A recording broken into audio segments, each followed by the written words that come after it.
Vamos a escuchar todas las voces por Montecarlo Televisión en una jornada, una vez más, dominada por las precipitaciones copiosas, intensas, la lluvia que además suele castigar al que menos tiene. Y el que menos tiene ve que muchas veces la creciente se lleva aquello poquito que había logrado reunir.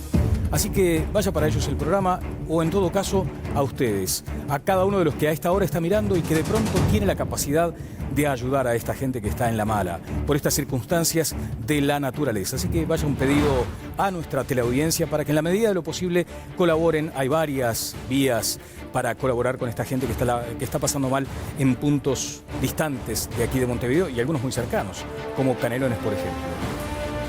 En Uruguay es caro consumir porque es caro producir. Una de las tantas frases que se escucha cada vez que hablamos de aquello del país caro. Pero hay quienes se preguntan, ¿un país caro? Como efectivamente parece que hay cierta base de consenso de que es así. Pero cuando hay una jornada de descuentos en los shoppings, los fines de semana de descuentos, no se puede transitar por alguno de los shoppings de Montevideo. Lo mismo cuando hay un fin de semana largo, los peajes quedan atestados. Ya en algún momento hemos pasado por estos asuntos, pero hoy vamos a volver con más precisión, porque además estaba recordando algunas frases, ¿no? Aquella de Diego Forlán: Uruguay para comer es más caro que Japón. Y lo dice un hombre de mundo que ha recorrido varias ciudades. También dijeron los sirios, aunque acá me parece que exageraron bastante, aquello de que es un país caro, inseguro y difícil, como la guerra, dijeron los sirios. Bueno, me parece que exageran un poco. Lo cierto es que el tema está planteado y querría convocarlos a que también ustedes opinen desde allí con el hashtag Todas las Voces. Opino en TLV. Vamos a este primer informe sobre el tema que nos convoca. ¿Uruguay es un país caro o ganamos poco? ¿Por qué son caros los alimentos si somos productores? ¿Por qué el combustible es el más caro de la región? ¿Por qué es tan difícil acceder a la casa propia? ¿Por qué el costo de la energía eléctrica es tan elevado? En el caso de la vestimenta, ¿la relación calidad-precio es la adecuada? Tenemos el enorme gusto de recibir hoy al senador suplente del Partido Nacional, Sebastián da Silva, y al director del Instituto Cuesta Duarte, Milton Castellanos. A ambos les agradezco por la presencia esta noche, Daniel, en Todas las Voces. Uno de ellos dijo algo que me parece sumamente interesante y que puede llegar a generar cierta confrontación intelectual con Conrado Hughes. Mirá, Connie, lo que dijo uno de los dos invitados de esta noche: el misterio de los precios. Uno de los secretos mejor guardados es cómo se conforma un precio, relativizando aquello del mercado. Lo dijo usted específicamente, Milton. Afirma esto, que en Uruguay el secreto mejor guardado es el de los precios. Es uno de los secretos mejor guardados, es la conformación de un precio. Es decir, nosotros que hacemos 2x3 algunas investigaciones en torno a la conformación del precio, tratar de lograr resolver cómo llega ese precio, el último que recibimos, que es en la góndola, en la cuestión, hace que sea un gran misterio. Entonces, por lo tanto, yo en el Uruguay, por ejemplo, sé el costo Estado, sé el costo de los productos oligopólicos, monopólicos del Estado, la energía, sé el valor de los salarios, más o menos, lo que se gana, sé el valor del metro cuadrado de la rentabilidad de la tesis. Ahora, de un precio, de cómo se conforma un precio, cuáles son los agentes que lo conforman, eso es un gran misterio. ¿Y aquello de que el mercado lo regula o todo lo regula no corresponde para este caso? En teoría, el mercado podría ser el agente regulador. Ahora, para que el mercado exclusivamente regule, tiene que darse en un sentido de competencia mucho más amplio que tiene el Uruguay. Cuando el mercado está afectado por oligopólicos, por conformación de precios concentrados, yo tomo, por ejemplo, los principales productos del país, el precio lo forman 4 o 5. Por ejemplo, la carne son 4 o 5 lo que lo conforman. La papa, por ejemplo, son 2. Si yo voy, por ejemplo, a los cosméticos y eso, son 2 empresas. Si voy al pan, son 3. Si voy a la bebida, la cerveza es una sola empresa. Las empresas cola son 2. Es decir, entonces yo estoy en una situación que ¿dónde es el mercado que juega libremente asignando precios y competencia? Prácticamente existe un acuerdo de precios. Bien, voy a ir con el señor senador suplente Sebastián da Silva. Antes quiero una recorrida por el panel. ¿Pero estamos o no en un país caro? Estamos en un país caro, con precios caros y con salarios bajo. Es decir, son las dos cosas. Claro, la pregunta no del veamos programa, que una contradicción en la claro, cuestión. es que la pregunta muchas veces puede plantear una falsa oposición. ¿Estamos en un país caro o con sueldos deprimidos? Bueno, de pronto las dos. Conrado Hughes, te saludo. Buenas noches, ¿cómo te va? Buenas noches, Daniel, Danilo, Sebastián, amigos del panel. Esto de la afirmación de que uno de los secretos mejor guardados en Uruguay tiene que ver con la formación de precios. A ver, es una vieja discusión que el Uruguay tiene y felizmente en los últimos 40 años abandonó lo que había sido la creencia por 4 décadas. El Uruguay históricamente fue una sociedad basada en los principios de la libre competencia que estaban garantidos constitucionalmente y además la libre formación de precios.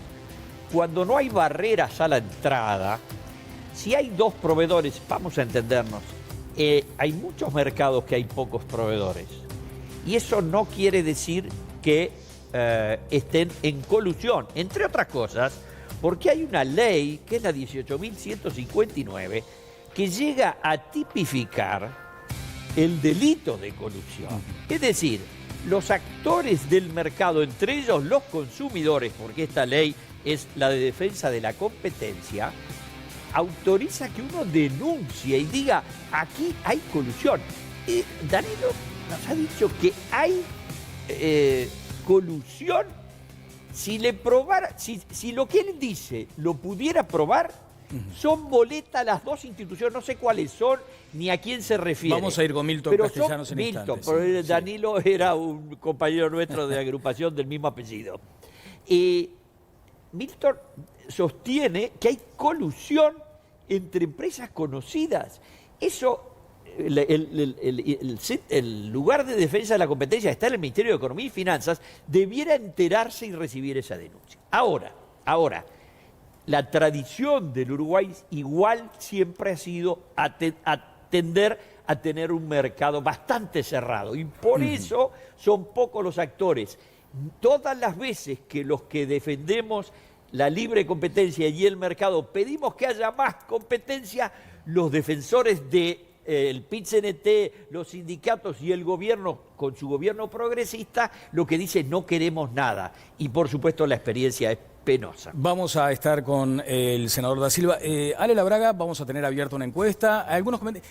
Connie, no me respondiste. ¿Vivimos o no en un país caro? Es un país caro, pero la carestía tiene que ver con otras cosas. Ah, bien. Ale, ¿qué tal? Buenas noches, ¿cómo te va? Muy buenas noches, Daniel, muy buenas noches para todos. Estaba mirando algunos de los comentarios. Hemos tenido ya desde hace unas cuantas horas, ¿no?, abiertas las redes, tanto Twitter como también Facebook, y algunas de las reflexiones de los televidentes. Por ejemplo, acá Pablo dice, una de dos, o es caro o pagan mal, dice, porque la plata no da para vivir.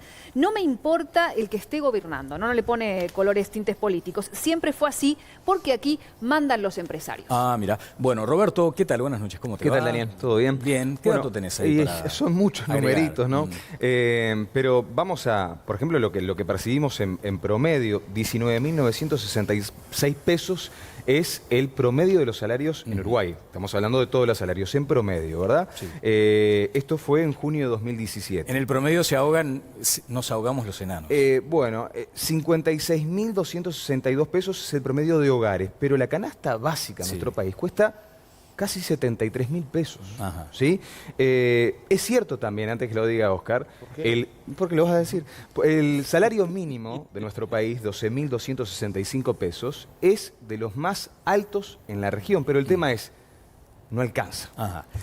Oscar Andrade, ¿qué tal? Sí, buenas noches. Yo encaro el tema en 2 direcciones, ¿no? Una es, ¿hay salarios y jubilaciones sumergidas y hay necesidad de subir los salarios y las jubilaciones sumergidas? Claro que sí. O sea, cuando el año próximo tengamos ronda de consejos salarios, me vas a encontrar a la cabeza de la reivindicación de que hay que subir los salarios sumergidos y las jubilaciones sumergidas. En segundo lugar, porque estuvo en el corazón del debate, esos salarios y jubilaciones sumergidas, ¿de dónde vienen? Yo tomé 3 ejemplos para comparar con la teleaudiencia. Primero, un maestro 20 horas de ingreso que cobraba 5.826 pesos en el 2004. Segundo, un peón de la construcción que cobraba 6.706 pesos en el 2004. Y tercero, el salario mínimo nacional, que estaba en 1.310 pesos en el 2004. O sea, por día, un maestro cobraba 194 pesos por día. Un peón de la construcción cobraba 268 y el salario mínimo era de 44 pesos. ¿Cuánto valía un boleto en Montevideo en el 2004? 15 pesos. O sea, el jornal del salario mínimo no le alcanzaba a pagar 3 boletos en Montevideo. ¿Cuánto valía un litro de leche en el año 2004? ¿No? Porque en definitiva, ¿qué podía comprar? Porque hay una historia de decir, no, pero los precios evolucionaron distintos. Bueno, el litro de leche valía 9 pesos con 50. O sea, el jornal te daba para comprar del salario mínimo 5 litros de leche. ¿Cuánto valía una garrafa de Supergas? 360 pesos la garrafa de Supergas. O sea, imaginémonos con un jornal de 44 pesos quedarte sin gas. Un drama, ¿no? Salario mínimo 44 pesos, el gas 360 pesos. Entonces, lo que está bueno, yo tengo una comparación acá hecha, salario por salario, es decir, ¿cuánto podía comprar en el 2004, cuánto ahora? Por jornal y por hora. Nos va a sorprender el resultado. Vamos a ir con esa discusión y además estos datos pueden ser subidos a la página de Facebook del programa, por otra parte. El senador Da Silva ha propuesto, ha reivindicado un proyecto que iría en la dirección de abaratar acaso los costos en este país. Es el de la posibilidad de liberar la importación de gasoil, por ejemplo. Sí, yo creo, antes que nada, me gustaría decir que somos un país carísimo y que los salarios en términos comparativos no son tan bajos, ¿sí? Si los comparamos con América Latina. El problema que tenemos, y es un problema enorme, es el peso del Estado en lo que le llega al bolsillo del trabajador, ¿sí? Somos el segundo país en muchos, ¿sí?, en donde el impuesto al trabajo incide, ¿sí? Incide directamente e incide a través de las tarifas y a través de una política económica adolescente que el Frente Amplio viene llevando desde que está en el gobierno, que pensaba que la bonanza económica, que ha sido la más formidable de la historia del ¿Por qué el Uruguay, calificativo de política económica adolescente?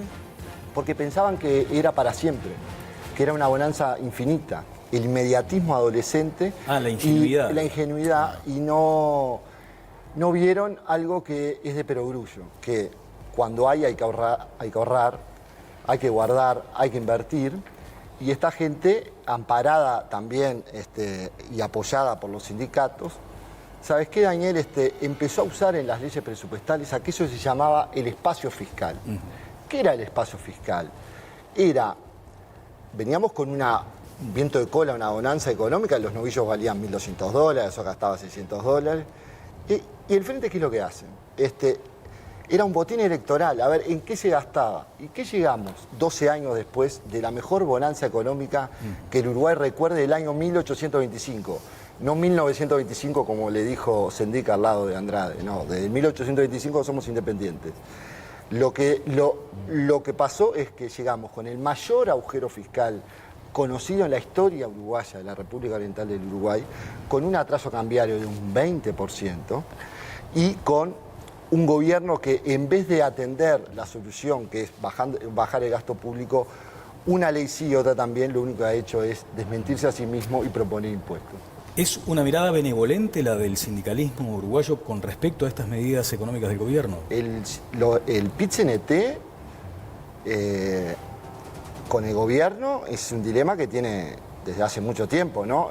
Daniel, se pelean de día y de noche, salen a robar gallinas juntos. Yo lo escuché a Andrade arriba de una tarima en un paro general los otros días y no pasaron 24 horas que lo estaba esperando a Raúl Sendic en el comité de base. A ver, por una preciosa. sí, y después voy con Milton. Hay una sola... Imagino que tenés la misma opinión con la Federación Rural, ¿no? Que el presidente fue candidato por Vamos Uruguay, ¿no? No te he escuchado criticarlo, pero sería bueno que colocara... No, ahora, la Constitución uruguaya... Déjame terminar.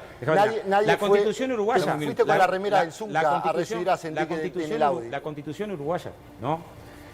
No establece ninguna limitante en términos de participación política y participación sindical.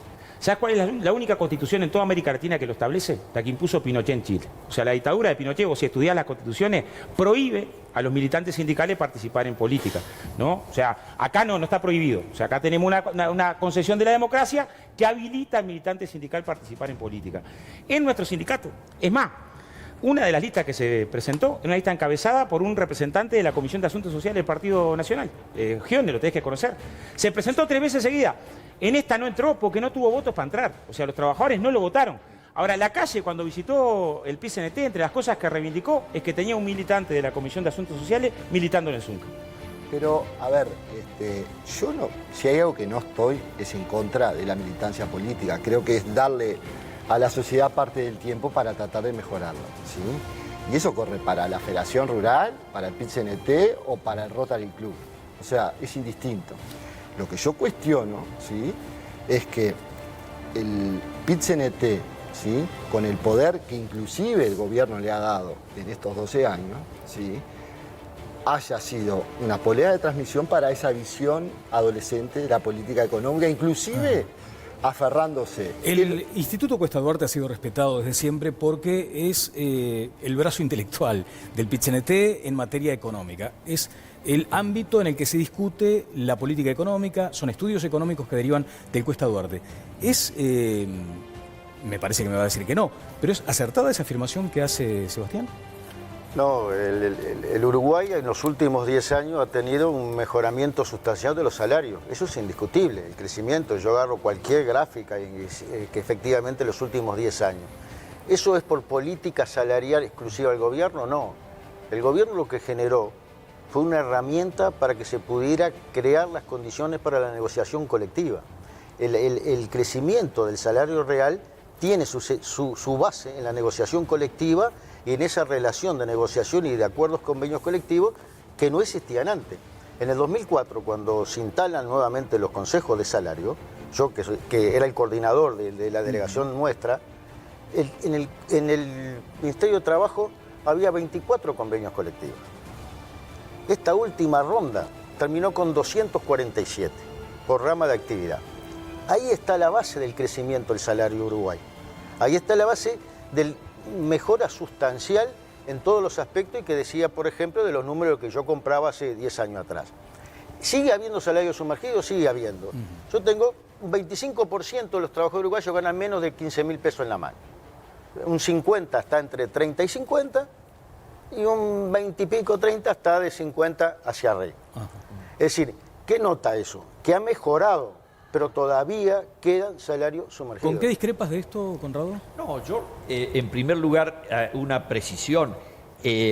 Yo cité la ley de promoción y defensa de la competencia y los espectadores pueden estar pensando, una ley de los tiempos en que estaba gobernando la derecha. No.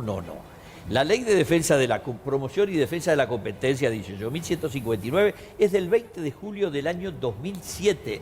2 años después de instalado el gobierno. Lleva la firma del doctor Tabaré Ramón Vázquez y la firma del contador Danilo Astori. Y en su artículo 2 dice que el principio general, escuchen bien, todos los mercados estarán regidos por los principios y las reglas de la libre competencia, excepto las limitaciones establecidas por ley por razones de interés general. Sí. Se prohíbe después, dice, el abuso. Por un detalle, Conrado, se interrumpe. Yo no dije de que hubiera conjunción de intereses y que hubiera una... Yo lo que digo es un dato de la realidad. Para que haya competencia tienen que haber varios actores. Si no lo hay, es muy difícil en el manejo de la está usted equivocado. El mercado de sistemas operativos de computadoras que el mundo entero usa no es un mercado que tenga 12 firmas, no hay 4, ¿está? Y una sola tiene una posición enormemente preponderante y lo que lo decidieron eso fueron los consumidores. Ahora, tiene posición dominante. No tiene posición dominante de acuerdo a la ley, no, porque no lo hizo por medio de ninguna estratagema, de ninguna cosa. Las computadoras, los teléfonos celulares, hay 2 firmas, que tienen el 75% del mercado. Vamos a optimizar los tiempos. Voy a centrar en tema algo que creo que es indiscutible. ¿No? Vamos a una familia tipo que consume 200 kilowatts de energía, más o menos, 100 kilowatts un precio, 100 kilowatts otro. ¿Cuánto tenía que pagar un recibo de la UTE en el año 2004? 200 kilowatts, 612 pesos. ¿Cuánto tiene que pagar ahora? 1.495 pesos. Pero vamos a hacer esa proporción con respecto al jornal. Un maestro, ¿cuánto tenía que trabajar en el año 2004 para pagar la luz? La misma luz, ¿no? Tenía que trabajar 3 días con un 20, o sea, 3 días y fracción. ¿Cuánto tiene que trabajar ahora? Un jornal con 7.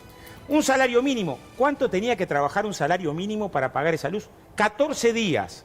O sea, un trabajador que cobraba el salario mínimo en el año 2004 tenía que trabajar la mitad del mes para pagar 200 Acá tengo más datos, a ver. Pero el problema, el padre del borrego, es, vuelvo a repetir, a mi entender, una política económica adolescente que nunca previó estos momentos que estamos viviendo. ¿Y qué hizo? Promovió un incremento del gasto público desaforado, promovió un atraso cambiario por obvias razones y un déficit fiscal absolutamente histórico. ¿Cómo podemos hacer para abaratar? Porque el uruguayo paga, ¿sí?, sobrecostos por las desidia en la gestión del Frente Amplio, en la energía eléctrica y, por supuesto, con los combustibles. Ajá. Porque los perfumitos de Sendic y la barcaza que se hunde, eso no tiene nada que ver. Espera un poquito. Entonces, acá yo tengo una gráfica. 55% más paga el productor uruguayo del precio del gasoil, ¿sí?, que si estuviera importado. ¿Por qué?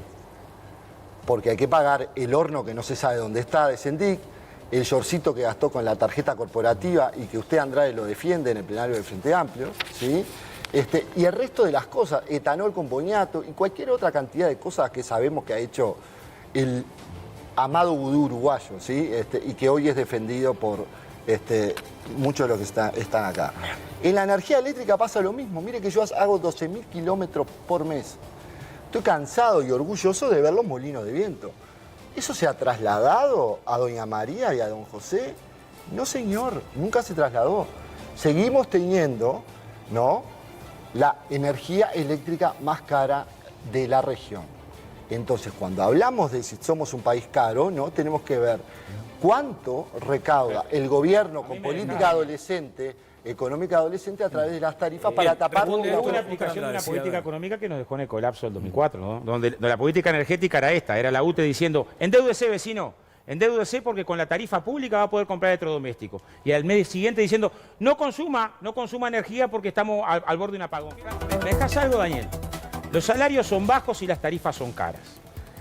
A ver, cualquiera que acá haga una comparación entre los últimos 12 años de evolución de las tarifas y evolución de los salarios evolucionaron muy por encima de lo que evolucionaron las tarifas, todas, ¿eh? Los salarios evolucionaron por encima de la tarifa 12, evolucionaron por encima de la tarifa de ANCAP, evolucionaron por encima de la tarifa... Bueno, por algo consumimos 3 veces más de nafta que lo que se consumía hace 12 años atrás. Entonces, la pregunta es, si los salarios, que crecieron muy por encima de lo que crecieron las tarifas, son baratos hoy, son muy bajos, y las tarifas son caras, cuando vamos para atrás 12 años, que eran más bajos los salarios y las tarifas más altas en términos reales, ¿quiénes gobernaban? Conrado. A ver, la confusión es muy grande y si seguimos agregando números, nuestros espectadores se van a querer matar. Cada momento y cada circunstancia determina cómo están las oportunidades de un mercado. Para decirlo de una manera, en el periodo extraordinario de expansión del comercio de commodities entre los años 2004 y 2014, el mundo asistió, y los uruguayos también, a una formidable explosión del precio de nuestras commodities que disimuló las grandes carencias de nuestra estructura de competitividad. ¿Por qué? Porque los precios internacionales de nuestros productos exportables, los grandes productos exportables que son la carne, el arroz, la forestación, la celulosa ahora procesada y los lácteos, anduvieron por la estratosfera. Entonces, nuestro sistema dijo, tendremos, como dice Sebastián, durará para toda la vida y, por supuesto, dice Milton Castellano, eso se debe a los convenios de Consejo de Salarios. No, señor, no es así, a la mera coyuntura de viento favorable. Pero, ¿qué pasó? En ese periodo, por supuesto que aparecieron los gobernantes más irresponsables, dentro de un elenco muy irresponsable, y esos gobernantes irresponsables en grado sumo, lo que hicieron fue reventarse la plata en cantidades descomunales, sí, claro. Entre ellas los famosos 1.200 millones que sigue mentando Raulito cada vez que puede, que invirtió en la ANCAP. ¿Y qué pasó? Milton, por ¿Qué favor, tuvo que hacer? ¿Qué tuvo que hacer ANCAP?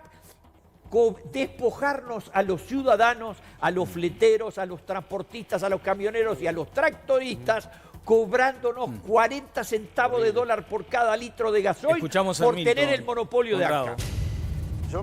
Yo voy a tratar de hacerme una pregunta y contestármela. El famoso misterio de los precios. Sí. ¿Por qué yo no puedo sacar el misterio, si no puedo conformar el precio? Porque si yo, por ejemplo, tengo el precio del combustible, tengo el precio de la materia prima, tengo el precio de la intermediación, tengo el precio de los salarios, ¿qué me está faltando para cubrirlo? Y responde. La renta.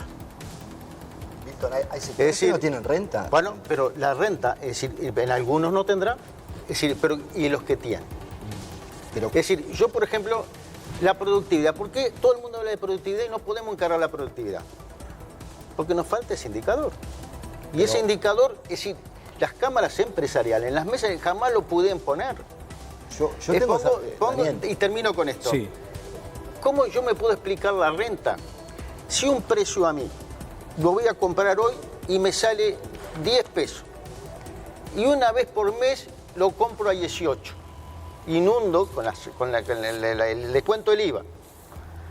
¿Por qué un precio me sale lo mismo a una hora y a una hora distinta no? Es decir, el misterio de la renta, eso es nunca, El misterio nunca de se la ha podido renta. calcular.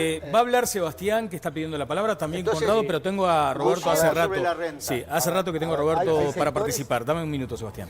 Acá todos dicen cosas ciertas, porque lo que dijo Oscar, 44 pesos por día el salario mínimo. bueno, a ver, Por es favor. cierto. 44 pesos Pero, por día. a acá ver, en el- y es cierto, por ejemplo, yendo al... Cállate. Yendo al tema combustible. el que gobierna, Ustedes escúchame una integraron el cosa. Poder Ejecutivo. todo. El que Digo que banca hablar de que al los salarios gasta valen poco colchones, sos vos el que tenías gobierna. un salario mínimo de 44 pesos. Oscar. No, Es gobernar cierto. gobernás vos y tu partido. No, digo, cuando No, vos eras no, gobierno, no, no. 44 pesos salario mínimo.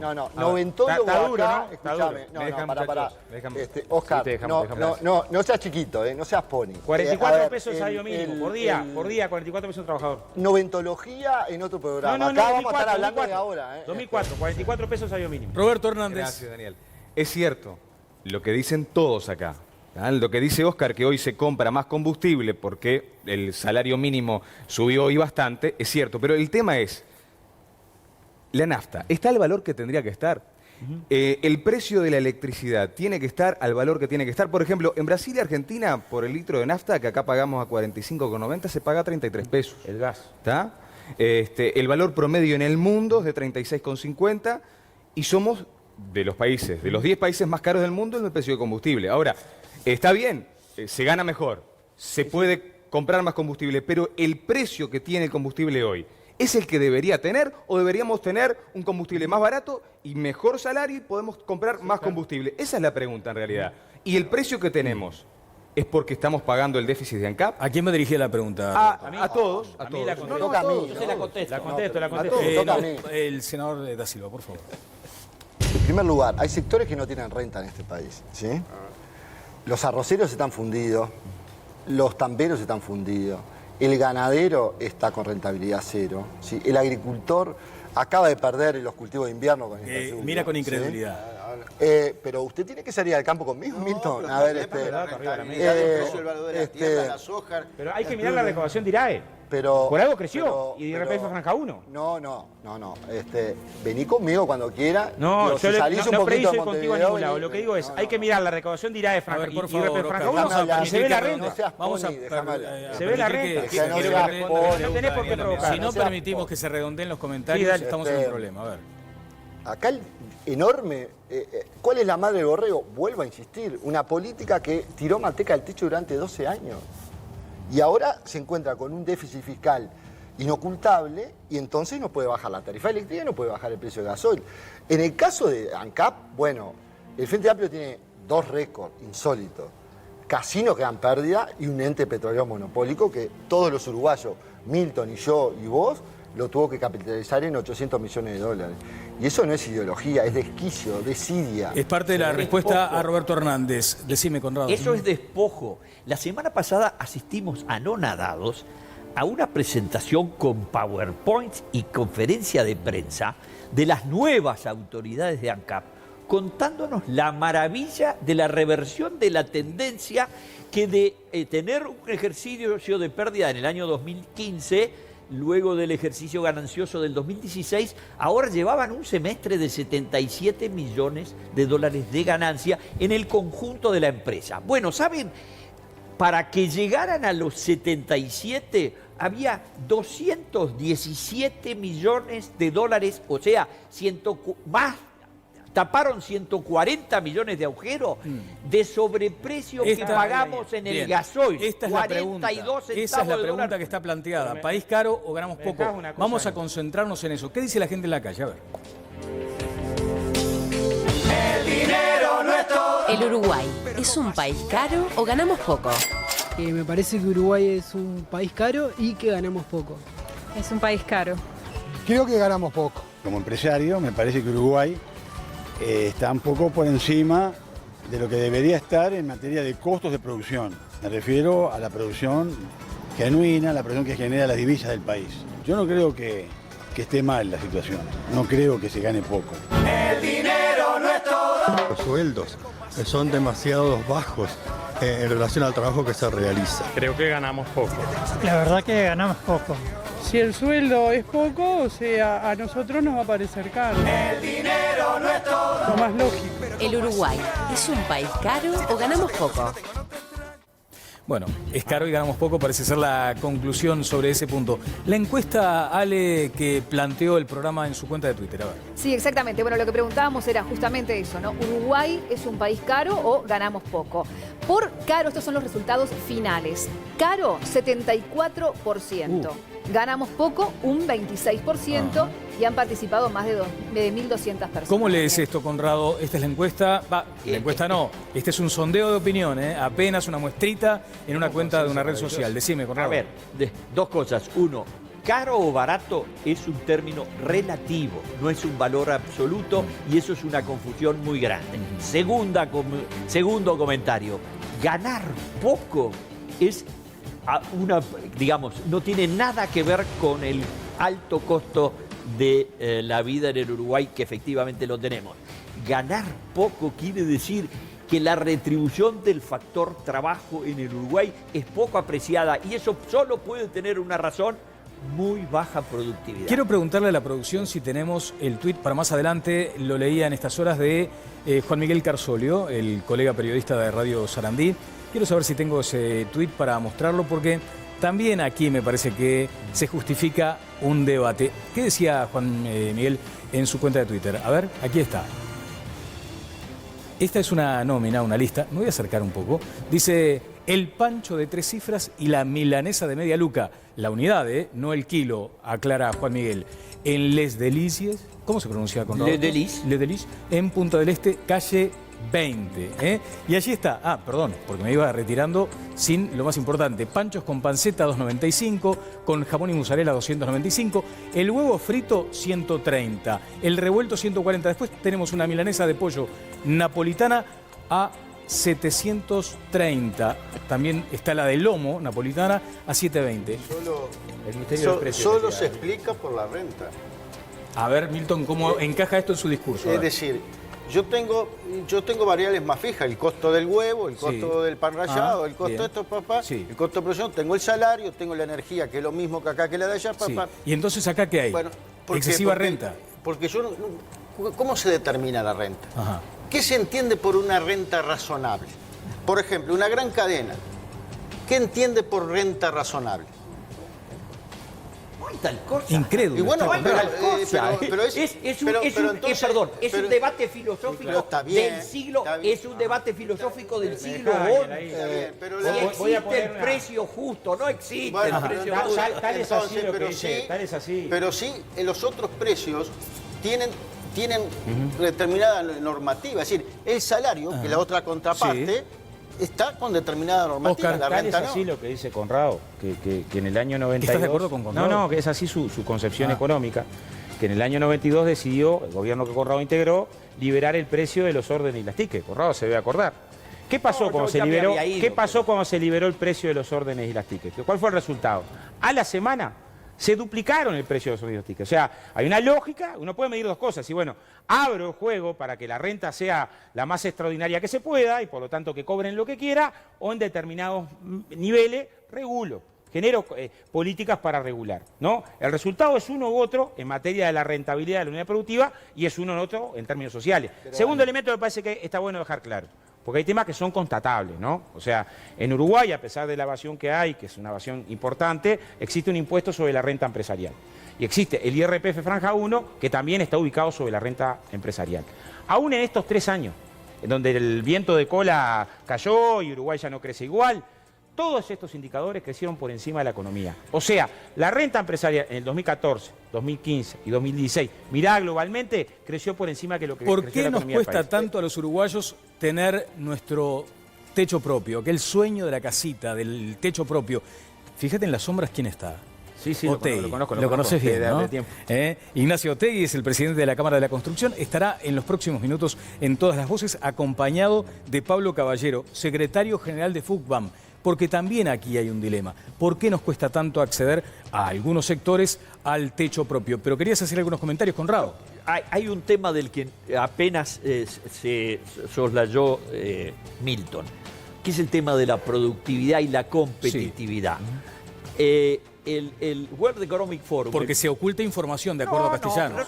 Es un tema mucho más complicado. El mundo entero está preocupado por la evolución de la competitividad de las distintas economías del mundo. Y el World Economic Forum, esa organización internacional constituida por empresarios, políticos y dirigentes de todo tipo del mundo que se reúne una vez por año en Davos, en el mes de enero, produce una cosa muy interesante que yo recomiendo a nuestros espectadores. Se llama el Global Competitive Index. Algunos parámetros son infames. Índice global de competitividad.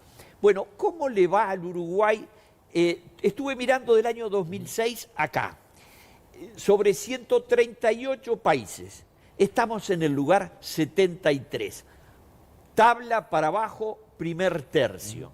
De la mitad de la tabla para abajo, en el primer tercio. Es decir, no estamos bien. Pero además, desde el 2006 para acá, no cambiamos nada. Nos pasaron algunos porque llegamos a estar... Un ejemplo, Daniel, práctico estamos para... en 74. Un ejemplo práctico para lo que dice Conrado. Si nosotros generamos una política... Dame un minuto, Oscar, por favor, porque vamos por orden. Vean, lo que hace el análisis de competitividad internacional es analizar los 3 pilares que a su vez tienen distintos pilares para sostenerse, que uno son los pilares institucionales, que es los requisitos previos para que una economía funcione bien, los requisitos potenciados de los mercados y el desarrollo de la innovación. Son los 3 pilares y adentro de eso analiza las instituciones, la infraestructura, el ambiente macroeconómico y la salud y la educación primaria. Ahí el Uruguay está bien.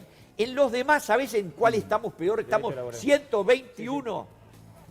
Inflexibilidad del mercado laboral. Horrible. Oscar y sus amigos. Sí, me dejá, Daniel, un ejemplo concreto para acá. Todos los días. Te voy a poner un ejemplo. Tranquilo. Te voy a poner un ejemplo. Si vos generás una política que establezca cupos para que ingresen mujeres jefas de hogar muy pobres, ¿no? Puedes decir, generemos bueno, yo he discutido con intendentes del interior, ¿no? Que están de acuerdo en que la mano de obra local más carenciada. Si generás una política, por ejemplo, decir, mira, la inversión pública tiene que palancar, en ese foro perdés. O sea, eso que te puede parecer socialmente muy importante, en ese foro te resta porque estás incorporando una rigidez. Entonces, yo lo conozco y he leído las premisas, no comparto, porque en realidad está apoyado en que hay unos exitosos que van a llegar y otros que quedan por el camino. 2 cositas. Primero, los que regulan, es decir, lo que se jactan en la regulación, es decir, el Frente Amplio, bueno, durante los 12 años vieron la mayor extranjerización de las industrias nacionales. Y no dijeron nada, ¿eh? Milton estaba hablando de los oligopolios, vaya a la industria frigorífica, que pasaron por las narices del ministro Astori, el ministro Lorenzo y todos los ministros frentistas, nada pasó. 3 grupos brasileros son los que dominan el mercado de la carne. Primero, los más neoliberales terminaron resultando. Segundo, es hora que el Uruguay asuma que tiene que ser una política de Estado, ser un país exportador. Y para eso tiene que ser competitivo con el mundo. ¿Quién lo hace? Hoy todo el mundo agarra un avión y se va a Chile, porque bagallean en Chile y no en el Chuy. ¿Por qué? Porque Chile, desde la extrema derecha a la extrema izquierda, asume, sí, que tiene que ser un país competitivo. ¿Para qué? Para exportar las frutas y el resto de las cosas. Nueva Zelanda es lo mismo, Australia es lo mismo. ¿Acá qué hacemos? Todo lo contrario, porque hay una visión de país muy metropolitana que no mira hacia el fondo del Uruguay, que es donde se genera la riqueza genuina y es la esencia, el ADN. Y por eso viene el proyecto para liberar la importación del gasoil. Que para todos, no solo para el sector agropecuario. ¿Es un grito en el desierto hoy eso? Conrado, ¿O tiene... sí, estoy en eso. Sí. Conrado plantea cerrar la UTE y acá. Eso, eso lo vamos a plantear un día. Bueno, ¿qué dice el turista extranjero cuando nos visita? Por ejemplo, ¿cuáles son los comentarios que hacen brasileños, argentinos, chilenos también, sobre lo que se encuentran cuando van a pagar? ¿Piensa que Uruguay es caro comparado con su país? Mas quanto a preço, acho que tudo igual. E são bastante parecidos. Bastante parecidos. Não, nós estamos achando aqui melhor. O preço é mais barato as coisas. Não, para nós está com um preço bem competitivo, bem bom mesmo. No, está más barato que nós. ¿Estará Brasil? ¿Cómo está Brasil? ¿Cómo estará Brasil? ¿Cómo estará Brasil? Sí, Milton, dígame. Dos cosas muy chicas. Yo no estoy en desacuerdo, es decir, de que se fije la renta. Es decir, la renta tiene que ser libre, como dice Connie. Yo lo que quiero saber cuál es la renta. Porque como sé, si en el precio, yo sé lo que vale el salario, sé lo que vale la materia prima, sé lo que vale la energía, lo que no sé cuánto es la renta. Que sea la que sea, pero que se sepa. Que se sepa. Y la otra, una cosita. Sí. Un ejemplo para... Bien, ¿por qué voy al Chuy y compro una pasta dental a 15 pesos y esa misma pasta dental acá me sale 100 y pico? Bueno. ¿Ale? Un tema que a mí me interesa mucho y me gustaría preguntarle a nuestros invitados a ver qué opinión les merece a ellos, que sobrevuela, ¿no?, este tema de salarios bajos, país caro, es la famosa calecita en la que viven muchos uruguayos, ¿no? Y, por ejemplo, la otra vez estuvimos hablando acá, Daniel, del tema de las jubilaciones, ¿no? Y en aquel momento quedó por fuera del programa. Hay jubilados que por ahí dicen, pero yo gano 4.000 pesos, recibo 4.000 pesos. ¿Por qué? Porque para llegar a la jubilación mínima, el resto lo tienen hipotecado en préstamos que con el famoso préstamo social de fin de año, de diciembre, van pidiendo uno y después otro para tapar otro préstamo. Esto mismo sucede también en la clase trabajadora, ¿no? ¿No les parece a ustedes que sería importante en el país y desde la educación primaria, secundaria, tener educación financiera para saber cómo manejarse más allá del salario que uno tenga, alto, bajo, porque vivimos en un mundo de consumo y no lo podemos negar, la tentación está siempre. Por supuesto, yo estoy totalmente de acuerdo. La conciencia en el ahorro, que es parte del legado que dejaron nuestros abuelos en nuestra familia, es parte de algo que se perdió como tantas cosas se han perdido. ¿Promovido por quién? Por aquellos que en la ley presupuestal, desde el primer gobierno del Frente Amplio, empezaron a utilizar esas dos frasecitas. Se llamaba espacio fiscal, que es absolutamente contrario a eso que tú decís. Vamos a ahorrar, vamos a guardar para cuando venga la época de las vacas flacas. Yo estoy totalmente de acuerdo. La educación tiene que tener una educación financiera del esfuerzo, el sacrificio y el ahorro, que es la esencia del uruguayo, ¿sí? Vamos a poner que ahora está Luisito Suárez. Ahí tenemos un uruguayo típico, ¿no? Esforzado, sacrificado y que ahorra y no despilfarra. Y después una conciencia del Uruguay que va más allá de Montevideo o más allá del corporativismo de turnos que pueda tener cualquier sindicato. Sobre el planteo de Alejandra, Milton. Yo creo que sí, en una sociedad consumista y que todos los días por todos los medios de comunicación nos dice el consumo, yo creo que educación financiera es fundamental también. Creo que hubo una cosa importante en esta rendición de cuentas, más allá de todas las críticas que haya, que el salario ahora yo no lo puedo endeudar más del 50%. Es decir, eso es una medida que es importante porque yo antes hasta el 70% me lo podía gastar y también tiene que ver con el famoso tema que yo siempre discuto que son las canastas básicas. Él decía una canasta básica, es decir, no hay ninguna construcción técnica posible de una canasta porque depende mucho de que yo considero que es mi gasto. Claro. Entonces, es decir, lo que salía era canasta a veces de un gerente en algún semanario como Búsqueda, pero canasta real nadie construye, no lo construye ni ninguna estadística y censo, no lo construye nadie porque es muy difícil construir cuáles son mis necesidades de una canasta. Claro, por aquello de las situaciones muy particulares además y muy puntuales, ¿no? Conrado, quiero adelantar que sobre este asunto que acaba de plantear Milton, vamos a tener un segundo tramo del programa. Tiene que ver con el acceso a la vivienda. ¿Cuánto necesita un uruguayo ahorrar o pelearla para acceder a una vivienda? Conrado, sobre este punto. Dos precisiones. Una, la ciencia estadística tiene ya décadas de experiencia de cómo hacer canasta básica. ¿Se puede hacer la canasta? No solo se puede, se vive haciendo regularmente y actualizándola y cambiando los parámetros. Se imaginarán que en la familia típica de los años 70 había una cuota para ir al cine. No salió eso. Y no había ni un peso para teléfono porque la gente no tenía teléfono porque el Estado no tenía condiciones de dar teléfono. Una sola canasta no existe en Uruguay. ¿Cuál? Perdón, si vas, la encuesta general de hogares, que es la que determina el nivel de ocupación y de desocupación y determina nivel de ingresos, trabaja regularmente y el Instituto de Estadísticas vive actualizando. Pero la pregunta esa, Conrado, es aquella canasta que se corresponde a la media de un hogar. Pero ¿cuál es la media de un hogar? No existe. La media sale de un promedio. Entonces vaya y discuta con... No, pero muéstreme una, tráigame una canasta, tráigamela, cualquiera, yo se la acepto cualquiera. Pero ¿usted cómo cree que se hace el índice de precio todos los meses? Pero eso es otra cosa. Se hace sobre una canasta. Se hace sobre una canasta. Segunda precisión. Los uruguayos tienen una propensión marginal al ahorro muy, muy reducida. Eso se expresa, entre otras cosas, que no hay lo que había hace 60, 70 u 80 años, en donde una gran composición de gente que venía de origen inmigrante, y dado que no había otros mecanismos de amortiguación social que hoy llamamos seguridad social, decía, yo estoy guardando en ladrillos, y alguien se construía una casita para tener una renta el día que estuviera viejo o no pudiera trabajar.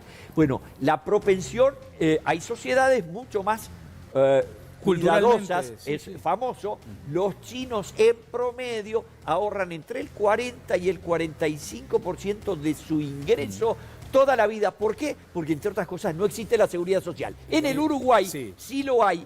Y ahora tenemos 13.500 millones de dólares guardados y que no se les ocurra tocarlos porque son nuestros. Completito. El problema de Connie es la UTE, el problema de Connie es ANCAP y el problema de Connie es Seguridad Social. Conrado, ¿querés cerrar la UTE y la ANCAP? Contesta Ignacio Mullo el otro día, fue hace una semana. Dice, tiene que desaparecer. O sea, ese programa. Está bueno porque lo dice, ¿no? Sería la mejor, y pasársela a los dueños que somos nosotros. Hagan lo que hizo la señora Thatcher en el año 84. Ponga un aviso en el diario. Pero por lo menos queda claro cuál es el planteo. Yo felicito a Conrado. Muchas gracias. Nos estamos retirando de este primer tramo, pero vienen un tema que te ocupa y te preocupa, como suele decirse, lo de la vivienda. Le voy a preguntar ahora al señor diputado Asti, voy a mandarle un mensaje interno porque quiero saber, hay un proyecto de Alfredo Asti desde 2015, diputado oficialista. Uno debería asumir que allí hay una base de consenso. Pues bien, creo que sigue durmiendo el sueño de los justos ese proyecto del diputado Asti, que tenía que ver con aquellas viviendas judicialmente declaradas inhabitadas. Vamos a la pausa y venimos con el tema vivienda todas las noches.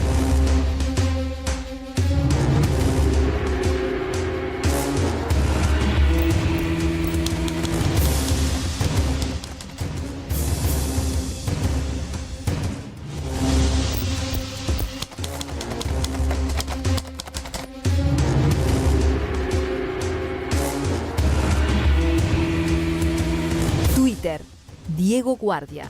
En relación a otros países somos caros y además se gana poco. Alicia Mensa. A pesar de que Uruguay tiene un salario mínimo nacional más alto de la región, es un país muy caro. Es un país muy caro. Nelson Sánchez. Carísimo, sobre todo los combustibles y los servicios públicos. Jimena. Las dos cosas, sueldos bajos y precios excesivos, incluyendo tarifas públicas. Facebook. Sandra del Pino. Los sueldos son bajos para los precios de las cosas debido a los impuestos altos que nos hacen pagar. Teresa Chagas. Subieron tanto el costo de vida, los sueldos no son buenos. Cada vez hay más gente que se queda sin trabajo y por más que busca es muy difícil que encuentre. Nancy Ascarate.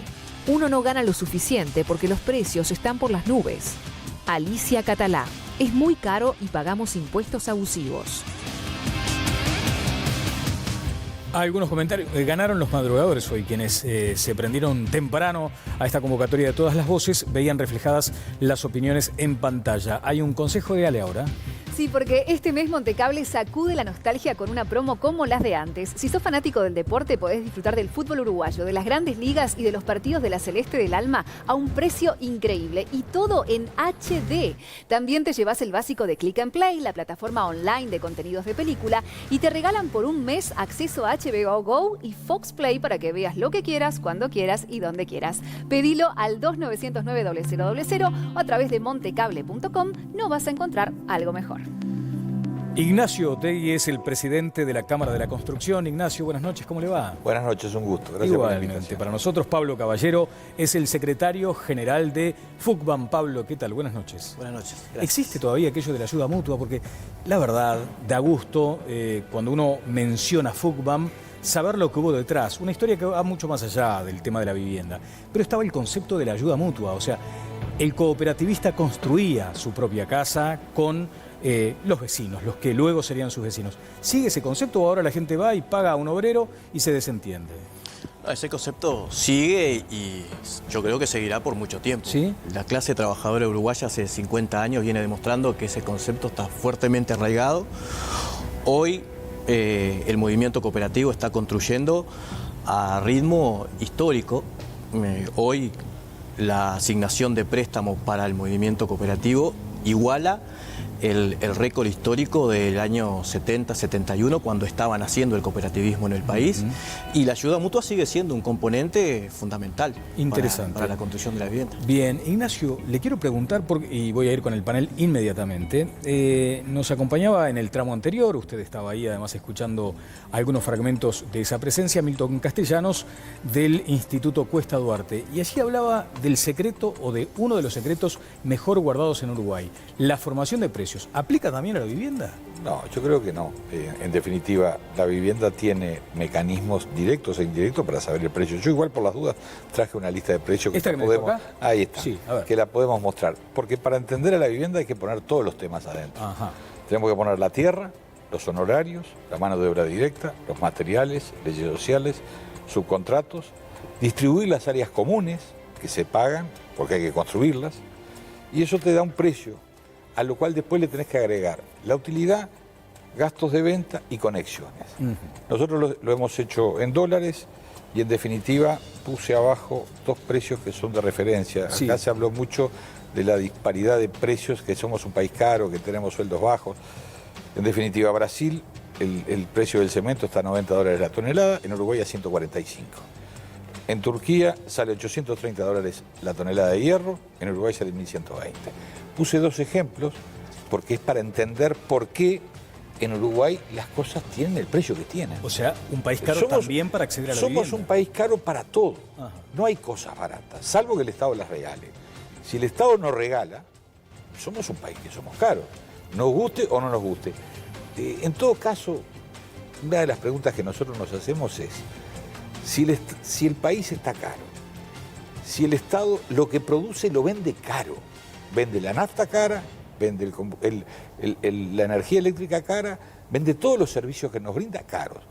¿Le vamos a seguir dando nuevas áreas de producción al Estado para que el Estado siga vendiendo caro los productos? Parece un... Ignacio, ¿cuánto sí. Allí hay una diferencia de concepción que me parece que es importante. Sí, a ver, vamos por a los números plantearla. que plantea Otegui. Claro, cuando la consecución de la vivienda va por el lado de la empresa, evidentemente se agregan una cantidad de valores que hacen que esa vivienda se encarezca. Ahora bien, el movimiento cooperativo ha demostrado, insisto, en los últimos 50 años, que cuando la gente es la que hace la autogestión, cuando la gente colabora con la construcción de la vivienda a través de su ayuda mutua, cuando la gente se implica organizadamente en conseguir esa vivienda digna, los precios rebaja hasta un 30 o un 40%. Pero en un país deberíamos decir que son modelos amigables, no contrapuestos, o sea, pueden convivir, pueden coexistir. ¿El modelo cooperativo y el modelo de la renta empresarial, por ejemplo? Sí, pueden coexistir, pero evidentemente hay una diferencia de concepción en cuanto al tema de la vivienda que no es menor. Cuando nosotros decimos que la vivienda es un derecho, es porque nosotros le damos a la vivienda su valor de uso y no su valor de cambio. Cuando la vivienda se transforma en una mercancía, evidentemente va a ser más cara. Pero Uruguay tiene las dos formas de acceder a la vivienda. Los trabajadores hemos optado por una que hoy tiene un éxito interesante. Sí, a ver, algunos comentarios sobre esto. Y otros han optado por otra cosa. Pero en definitiva, yo creo que son complementarios, son cosas que se pueden mantener las dos en funcionamiento. Nosotros tenemos algunas diferencias con ellos y tenemos diferencias con el plan de vivienda sindical. O sea, tenemos diferencias, pero en definitiva lo que nosotros tratamos de hacer con esto es de poner los valores arriba de la mesa. O sea, no hay por qué ocultar nada. Poner los valores arriba de la mesa. Además, otra cosa, en el Uruguay hay que declarar los balances todos los años. El Estado sabe cuánto ganan todas las empresas. Y la sociedad civil podría saberlo. Aquello del secreto en el precio entonces no vale. Claro. Ahora, que no existe. Ignacio, aquí en esta gráfica que usted me facilita, está el tema del costo del trabajador. Correcto. ¿Y cuánto es allí la incidencia? Bueno, está puesto ahí, son 400 y pocos dólares. Si mano de obra directa, dice usted. Sí, claro. 18,86 en términos porcentuales. Mano de obra directa, 420 dólares, es el 18,86%. Pero más el área total, el valor total, con las áreas comunes, que ahí sí ustedes tienen una diferencia a favor, porque en definitiva tienen menos áreas comunes porque hacen viviendas duples casi todas, hacen pocos edificios en altura. Estamos hablando de 2.227 dólares. En definitiva. Pero el costo laboral desde su punto de vista... Perdón, esto es lo que dice la Cámara, son 18... ¿Pero es alto, Tegui, para usted? No, para mí no es alto. ¿No es alto? No. ¿Es justo? A ver, te puedo decir, y 120 dólares los honorarios, que es el 5.39, ¿es alto? No sé, habría que preguntarle a los arquitectos, los ingenieros, los contadores. Está claro, Daniel, ahí de esa ecuación. Yo voy a tratar de dar un enfoque de otro lado. Es que no generás un impacto muy importante si vos bajás un 5% o un 10% costo salarial. Que hay que desmistificar, ¿no? En términos de decir, bueno, la vivienda sería mucho más barata si yo llego. No sería mucho más barata. Nosotros presentamos cuando el Consejo de Salario de Datos ahí al Banco Central. Pero para mí está bueno hacer el enfoque al revés, es decir, tenemos problemas de vivienda. ¿Cuáles son? Hay dos grandes problemas. Uno que es cuantitativo, que uno puede decir el déficit global, ¿no? Más o menos estimado entre 70 y 85.000 viviendas. Y tenemos el otro problema del déficit, que es el déficit cualitativo, que es el que creo que hay que trabajar más. O sea, por ejemplo, tenés cerca de 200.000 personas que viven allegadas, o sea, que viven más de un hogar en la misma vivienda. Tenés cerca de 200.000 personas en asentamiento rural, algo menos ahora, 170.000. Tenés una circunstancia de un porcentaje importante que está viviendo en viviendas que tienen un conjunto de déficit la vivienda, algunos de infraestructura, algunos medrados, algunos graves. Y tenés una perspectiva que es cuántos hogares se forman por año y cuántos de los nuevos hogares demandan vivienda. Para esto no hay variable única. Para esto precisás sistema cooperativo de ayuda mutua, precisás sistema cooperativo de propietario, precisás sectores que no pueden entrar en cooperativa porque es la mujer jefa de hogar con 6 gurises que va a tener que resolver el Estado cómo resuelve el tema de la vivienda, precisás el plan junto, precisás lote con servicio, precisás política de ayuda mutua, precisás créditos especiales para mantener refacción, precisás generar mercado de capitales que atienda al sector de la vivienda, precisás inversión privada. O sea, para atender el tema de la vivienda tenés que tener un abanico de ¿Se precisa todo esto, Tegui? Sí, se precisa todo esto. Bien, déjenme, saben, simplemente a los efectos de replantear el asunto y luego ir con Conrado, con Roberto y con Ale, a ver de qué estamos hablando cuando mencionamos esto de acceder a la vivienda.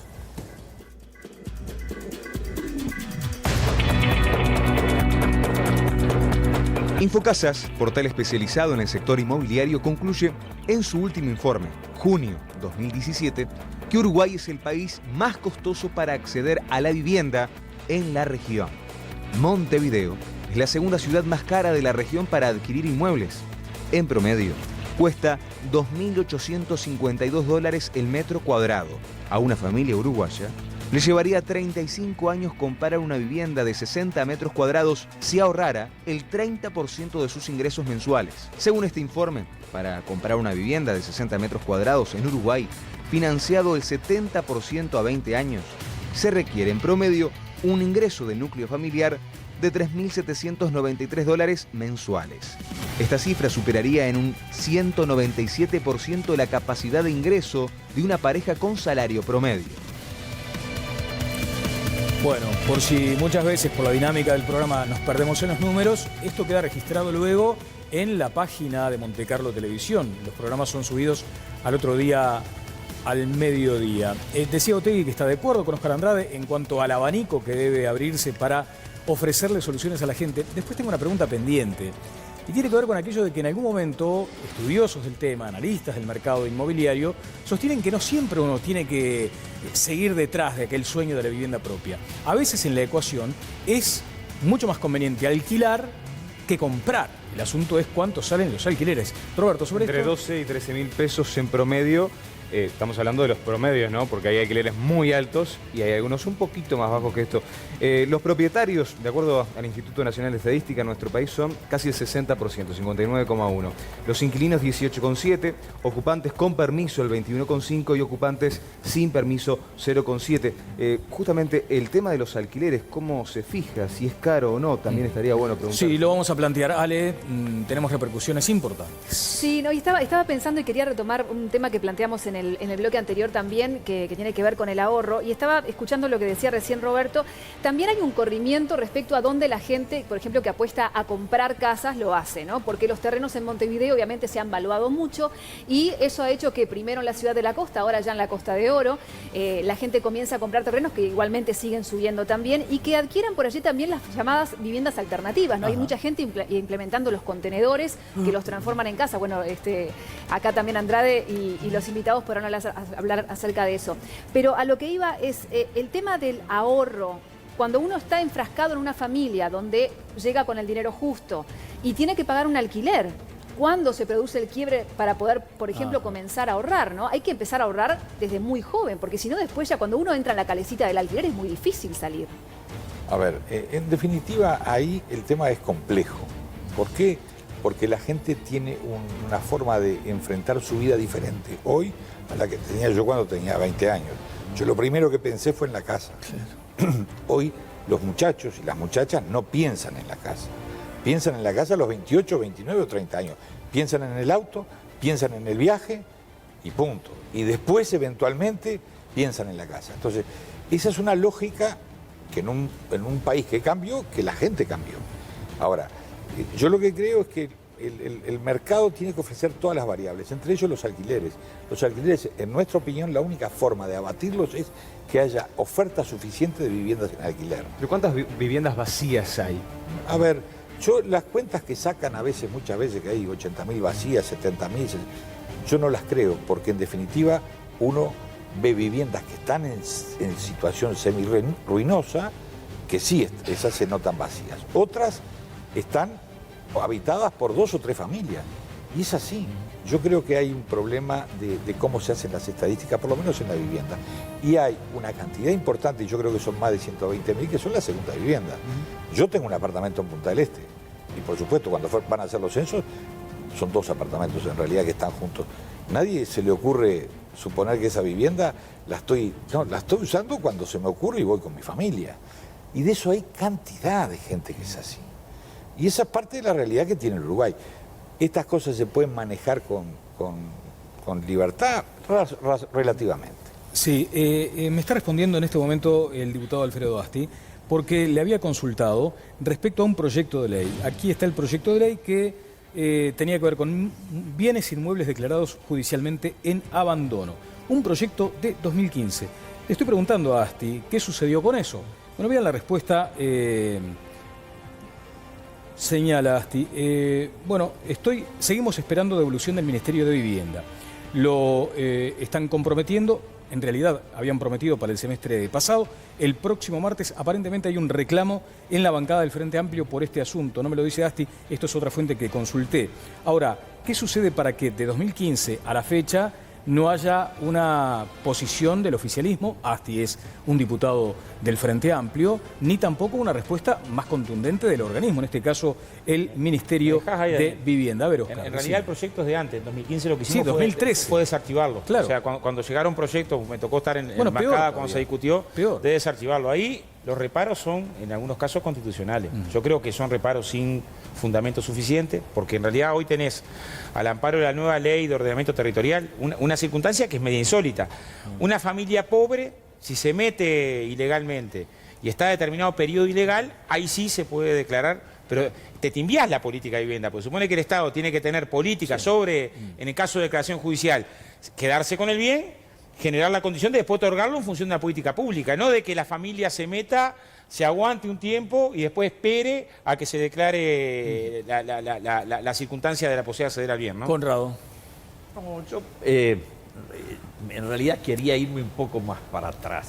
Como yo fui joven mucho antes que todos los que están acá y tenía que encarar mi proyecto de vida en pareja entonces, salí a conseguir dónde mudarme luego de dejar la casa de mis padres. Esto era hace 45 años. Cuando conseguí un pequeño garage con un baño al fondo de la casa de una familia a unas cuadras de donde vivían mis padres, firmé y entregué una suma que después esa gente me devolvió porque finalmente tenían un problema legal para alquilarme y salí a conseguir otro y no conseguí, estuve como 3 meses, al final conseguí, una señora me cobró 24 meses adelantado y se llamaba La Seña. Yo digo, señora, la seña quiere decir que yo le entrego esto y por 24 meses no me cobra usted alquiler. No. La seña es en realidad la llave para que yo le dé a usted el acceso al apartamento. ¿Y eso por qué es? Ah, mi hijo, me dijo la señora, era en la avenida 21 de septiembre. Van a aprobar 3 leyes en los próximos 3 años mientras usted me alquile, que me van a quitar 30, 40 o 50, en esa época la inflación anual era del orden del 50-60%, me lo van a sacar por la vía de leyes de alquileres. Entonces la única manera que tengo para defenderme de eso es cobrarle esto y después usted todos los meses me paga el alquiler. Sepan que efectivamente lo tuve que hacer así porque corría el año 1973. En el año 1974 cambió la legislación, se derogaron lo que habían sido 40 años de leyes de alquileres y a partir de allí los jóvenes se pudieron casar en un mercado de competencia que además la ley estableció 20 años de garantía de responsabilidad del Estado que luego fue prorrogado por 20 años más y ahora debiera prorrogarse por 20 más porque ya pasaron los 40. Increíblemente el mercado hizo desaparecer esas llaves, señas o inventos que tenían y los precios bajaron francamente. Ahora, ¿qué hice yo con un grupo de amigos? Nos juntamos y obviamente éramos todos estudiantes universitarios, algunos profesionales, no íbamos a levantar muros y competir con el Zunca de Óscar Andrade. Constituimos una cooperativa de vivienda, de ayuda, de ahorro previo, al que accedimos un crédito en el año 75 y en 1977, van a ser ahora 40 años, nos mudamos y yo fui su presidente en la inauguración y fui por 10 años el presidente de la cooperativa, de la que tengo gran orgullo. Ahora, pagamos todas las cuentas, cosa que los de Fuchman no hicieron. ¿Cómo? Fuchman le dejó un agujero monumental al banco hipotecario. Las cooperativas de ahorro y préstamo cumplieron como caballeros que éramos.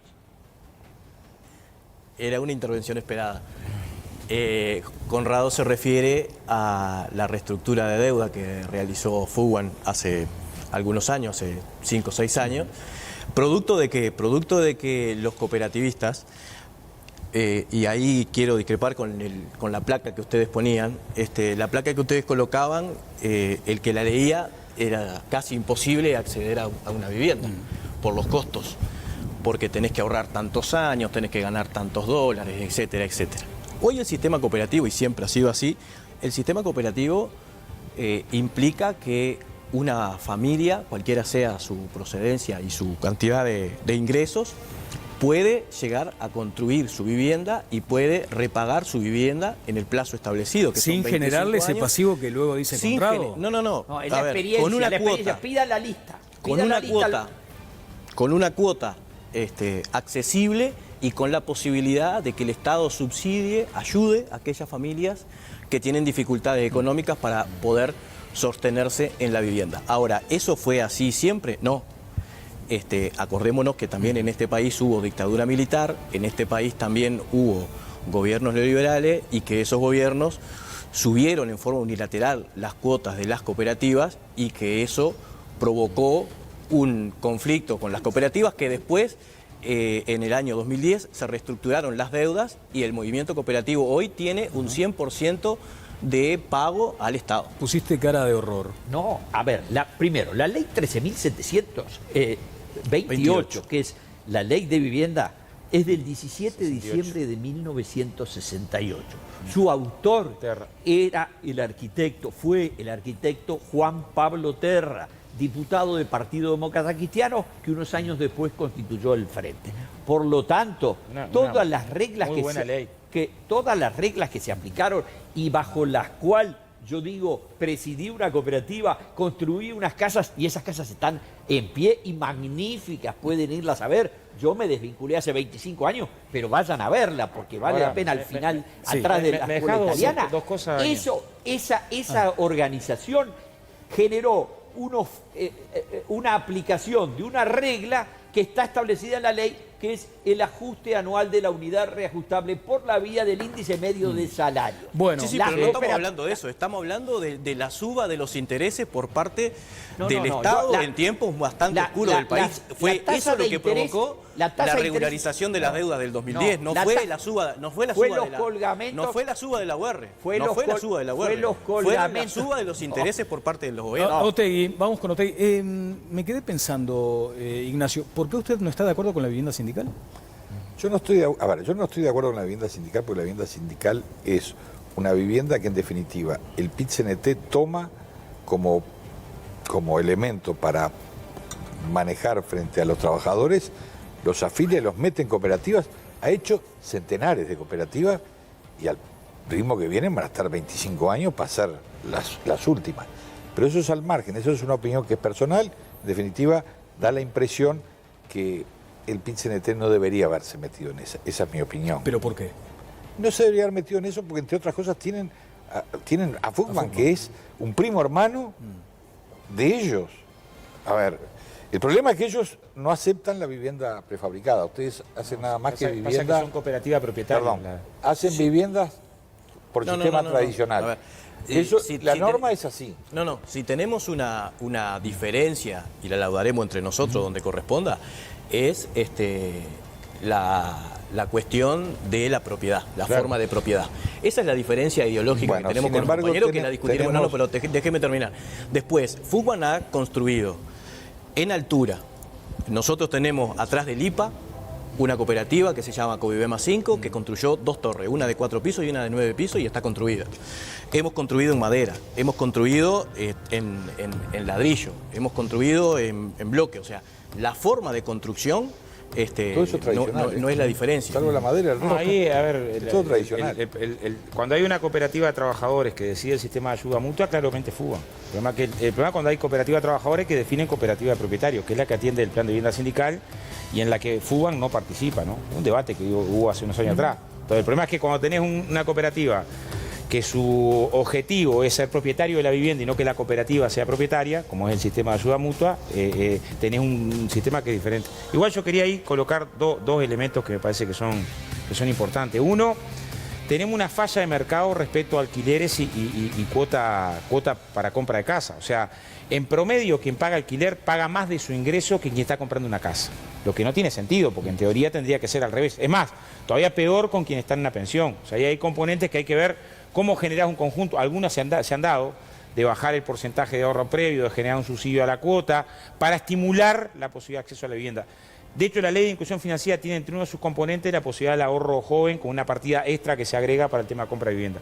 Y un segundo elemento que a veces se menciona poco, pero de la negociación colectiva, Ignacio, que integra además dirección del fondo, nosotros tenemos un fondo de vivienda, se ha dicho poco, pero que ha entregado más de 16.000 préstamos a trabajadores con la mitad del préstamo subsidiado para arreglo de la casa.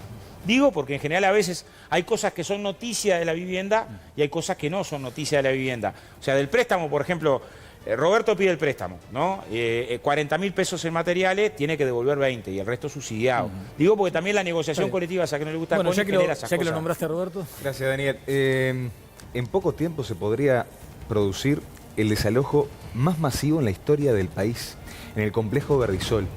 Y quería agregar a esta discusión la situación de las ocupaciones de vivienda. Cuando pasan 30 años, de acuerdo a la legislación, la persona que ocupó tiene derecho a reclamarla como suya si la cuidó. Esto se puede producir, reitero, en los primeros meses del año próximo. La empresa constructora ha planteado un juicio, quiere recuperar, han pasado los gobiernos y bueno, se ha ido postergando la solución y no se llegó. Más de 500 familias, si se atiende al reclamo de esta empresa constructora, podrían quedar en la calle entre enero y febrero del año próximo. Lo que va a estresar al mercado, digamos, por decirlo en términos. Hay que poner en discusión la función social de la vivienda, que es en última instancia el debate. ¿Otegi? A ver, ese es un ejemplo que es extremo, pero en definitiva es un tema que se va a resolver en enero, febrero, cuando corresponda el año que viene. Nosotros seguimos pensando que la vivienda es el acceso a la vivienda tiene que ser múltiple, tiene que haber multiplicidad de factores que le permitan a la gente optar. Y en definitiva es eso lo que nosotros estamos proponiendo y estamos de alguna forma impulsando. Con respecto a FUCBAN y al plan de vivienda sindical, nunca van a tener una mayor participación en los dineros que otorga el Ministerio de Vivienda que los que tienen hoy. La gran mayoría del dinero se lo llevan entre FUCBAN y el plan de vivienda sindical. El resto son subsidio a las cuotas, subsidio a algunas familias y en definitiva un 14, un 15% que se destina a las viviendas que hacemos las empresas. De alguna manera esto va siempre de la mano de cuál es la filosofía que tiene el gobierno que está gobernando.